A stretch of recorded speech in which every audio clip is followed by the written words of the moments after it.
आप सभी दर्शकों का अन्नदाता कार्यक्रम में स्वागत है। बढ़ते हैं अगली प्रस्तुति की ओर।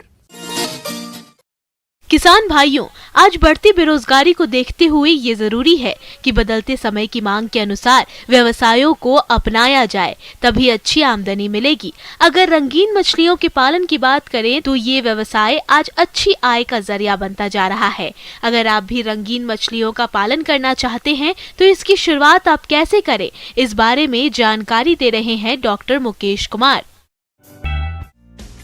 मछली एक्वेरियम एक जलीय प्राकृतिक सौंदर्य रूप है। बाजार में विभिन्न आकार और आकृति के एक्वेरियम आसानी से मिल जाते हैं, जिनमें आयताकार, गोल, वर्गाकार, त्रिकोण आदि काफी प्रचलित हैं। आप सुविधा के अनुसार इनका चयन कर सकते हैं, साथ ही इनको स्वयं घर पर भी बना सकते हैं।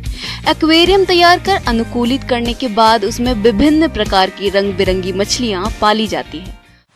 सर्वप्रथम आप जिस साइज का एक्वेरियम रखना चाहते हैं, मैं 3 बाई 2 फुट का एक्वेरियम सजेस्ट करता हूं, जिसमें कि एक आप 3 से 4 मछलियां, छोटी प्रजाति गोल्ड फिश या आप जेब्रा फिश और भी अन्य मछलियां रख सकते हैं जो कि आप अपने में रखना चाहते हैं।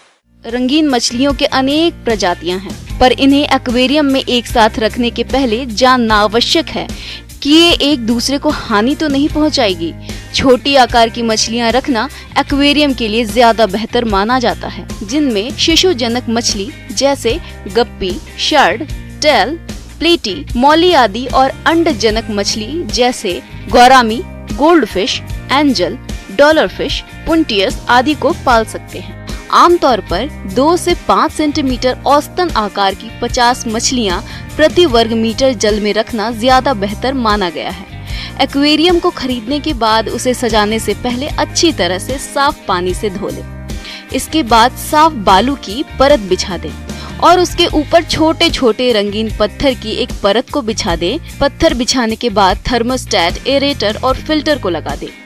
एक्वेरियम में जलीय पौधा लगाने से ये और भी आकर्षक लगता है। इसके लिए बाजारों में आजकल तरह तरह के कृत्रिम पौधे और खिलौने उपलब्ध हैं। और किसी भी एक्वेरियम में पानी जो है वो 2/3 ही भरें, 1/3 भाग उसका खुला रखें, ताकि उससे हवा के आदान प्रदान में भी अच्छा होता है।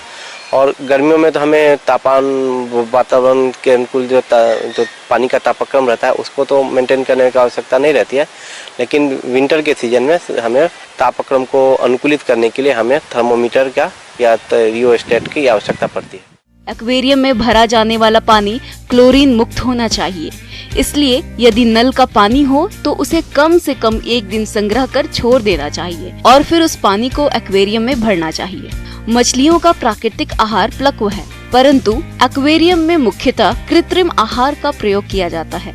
बाजार में रंग बिरंगे आकर्षक पैकेटों में इनका आहार उपलब्ध है। आहार दिन में 2 बार निश्चित समय में 2% शरीर भार के अनुसार दिया जाना चाहिए। यह मात्रा जरूरत के अनुसार बढ़ाई या घटाई जा सकती है। भोजन उतना ही देना चाहिए जितना मछलियाँ तुरंत खाकर खत्म कर दे। सप्ताह में 1 या 2 बार प्लक भी खिलाना चाहिए, इससे मछलियों की चमक बनी रहती है। खाना आप सुबह शाम दे सकते हैं, और अगर उसमें कोई रोग लगता है बीच बीच में आप 15 दिनों पे या महीने में एक बार मिथलिन ब्लू से पानी को 1% या 2% 2 ppm कर सकते हैं। अगर आपको मछलियों में कोई भी बाह्य परजीवी या कोई भी अन्य लक्षण नज़र आते हैं तो आप उसको 2 से 3 ppm पोटास में, क्योंकि एक्वेरियम मछलियों में अगर आप सामान्य रूप से अगर ध्यान देंगे तो रोग प्रबंधन करना बहुत ही आसान है। आप उनको आसानी से निकालें और स्नान बाथ की विधि से उसके रोग को प्रबंधित किया जा सकता है। एक्वेरियम में मछली पालन करते समय कुछ जरूरी बातों का ध्यान रखना चाहिए, जैसे थर्मोस्टेट द्वारा पानी का तापमान 34 डिग्री से 28 डिग्री सेल्सियस के बीच बनाए रखें। एरेटर द्वारा वायु प्रवाह निरंतर करें। पानी साफ रखने के लिए फिल्टर का उपयोग करें। एक्वेरियम में उपस्थित अनावश्यक आहार, उत्सर्जित पदार्थों को प्रतिदिन साइफन द्वारा बाहर निकाल दें। हर 15 दिन में एक बार आधा पानी निकालकर स्वच्छ पानी भरना चाहिए। यदि कोई मछली मर जाती है तो उसे तुरंत निकाल दें। नर मादा मछलियों को एक साथ रख सकते हैं, लेकिन अगर उनसे अगर बच्चे होते हैं तो उन बच्चों को आप तुरंत ही अलग करें, नहीं तो मादा जो है बहुत सारी मछलियों की मादा जो है अपने बच्चों को नुकसान पहुंचाती है। इसलिए बच्चों को अलग सेग्रीगेट करके रख दें। और एरेशन जो है हमें हमेशा बनाए रखना है। सामान्यतः एक एरेटर काफ़ी होता है, 2 फीट के एक्वेरियम के लिए। अगर इससे बड़ा एक्वेरियम है तो आप बड़े साइज का एरेटर ले सकते हैं। और मुझे बताते हुए बहुत हर्ष हो रहा है कि एक्वेरियम कीपिंग से जो है इसके बहुत सारे स्वास्थ्य लाभ भी हैं, जैसा कि अनिद्रा की शिकायत हो जिनको, या फिर ब्लड प्रेशर की शिकायत रहती है, वो सब अगर मछलियों को अपने घर में रखते हैं तो वास्तु की दृष्टि से यह अत्यंत महत्वपूर्ण है। और साथ ही साथ इससे आपको एक सुकून और शांति का भी एहसास होता है।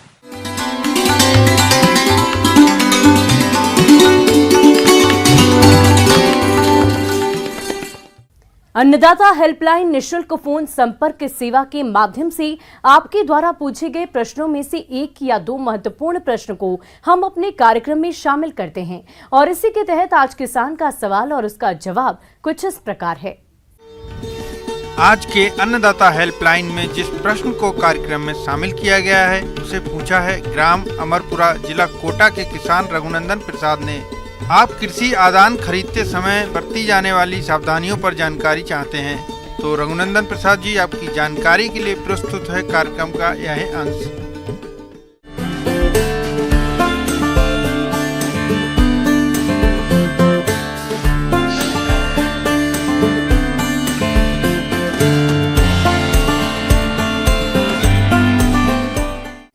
हमारे किसान बहुत भोले होते हैं और ज़्यादा पढ़े लिखे भी नहीं होते हैं, तो दुकानदार उनको बेवकूफ़ बना देते हैं। तो मैं उनको ये कहना चाहूँगा कि कोई भी बीज खरीदे, खाद खरीदे, दवाई खरीदे तो अपने निकट के जो एग्रीकल्चर डिपार्टमेंट का ऑफिस हो, चाहे अपने KVK का ऑफिस हो, चाहे कोई कॉलेज हो, उनमें वैज्ञानिक कार्यरत रहते हैं, उनसे संपर्क ज़रूर करें और उनसे राय लेके और सही चीज़ें खरीदे।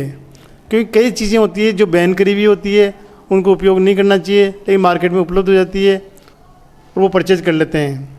तो सबसे पहली बात ये ध्यान रखें, जैसे आपको बीज खरीदना है, खाद खरीदना है, तो जिस दुकान के पास लाइसेंस हो इनको बेचने का, जो राजस्थान सरकार का एग्रीकल्चर डिपार्टमेंट है वो क्षेत्रवार लाइसेंस जारी करता है, बीज बेचने का, खाद बेचने का, और जो इंसेक्टिसाइड है बेचने का। दुकानदार तभी बेच सकता है जब उसके पास उसको बेचने का अधिकृत लाइसेंस हो। ये सबसे पहली बात है। यदि वो लाइसेंस नहीं है तो आप उस दुकान से कुछ भी ना लें, क्योंकि जब आप बाद में क्लेम करेंगे तो कोई भी क्लेम नहीं मिलता है बाद में।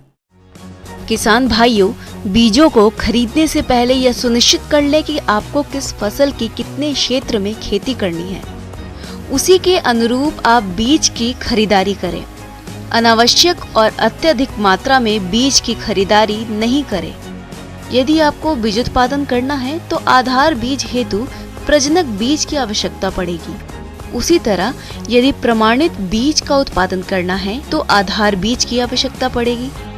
इसके लिए विभिन्न तरह के बीजों के पैकेट के ऊपर विभिन्न रंगों के टैग लगे रहते हैं। उसे देखकर आप बीज की श्रेणी की पहचान कर सकते हैं।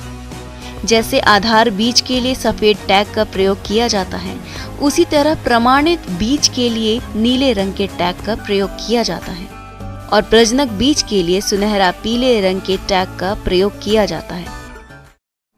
अच्छी गुणवत्ता वाला जो बीज खरीदें या खाद खरीदें, उर्वरक खरीदें या दवाई खरीदें, अच्छी कंपनियों को खरीदते हैं। और बैग को या उसके कार्टून में एक्सपायरी डेट भी देख लें आप, क्योंकि उसमें क्या डेट लिखी होती है, कब तक काम ले सकते हैं। और जो पैकिंग है, पैकिंग को भी देख ले, वो खुली पैकिंग ना हो। जैसे बीज का बैग है तो सिला हुआ हो, उस पर टैग लगा हुआ हो, उस पर लिखा हुआ कौन सा बीज है, उसकी गुणवत्ता क्या है, सर्टिफाइड है, फाउंडेशन है, न्यूक्लियस है, वो टैग लगे होते हैं बैग पे। बीज खरीदे और कोशिश ये करें सर्टिफाइड जो बीज मिलते हैं वही खरीदे, उसके टैग पे लिखा रहता है किस तरह का सर्टिफाइड बीज है। और बिल अवश्य लें, क्योंकि बिल से ही आप क्लेम कर सकते हो। जैसे कोई बीज लिया, उसमें कोई समस्या आ गई तो आप कोई दावा करते हो, क्लेम करते हो, तो बिना बिल के आप क्लेम नहीं कर पाओगे। तो बिल हर हालत में उससे बिल ले और बिल में देख ले वो जो फर्म से आप ले रहे हैं, जिस दुकान से ले रहे हैं, उसी का नाम है क्या। कई क्या करते हैं, बिल तो दूसरे का, दुकान दूसरी, और वो बेचते रहते हैं। बिल में फर्म का नाम देखें, उसका रजिस्ट्रेशन नंबर देखें, उसका GST नंबर देखें। तो ये सब चीज़ें देखें, तब आपको मालूम पड़ेगा भाई ये सही जगह से हमने जो सामान परचेज किया है वो सही जगह से किया है। किसान भाइयों, अब आइए बात करते हैं उर्वरक खरीदते समय ध्यान देने योग्य बातें। तो उर्वरक को भी बीज की तरह विश्वसनीय और प्रमाणित संस्था से ही खरीदें, क्योंकि उर्वरकों में आजकल मिलावट की काफी शिकायत मिल रही है। खुला हुआ उर्वरक नहीं खरीदना चाहिए। हमेशा इनका पूरा बैग ही खरीदें।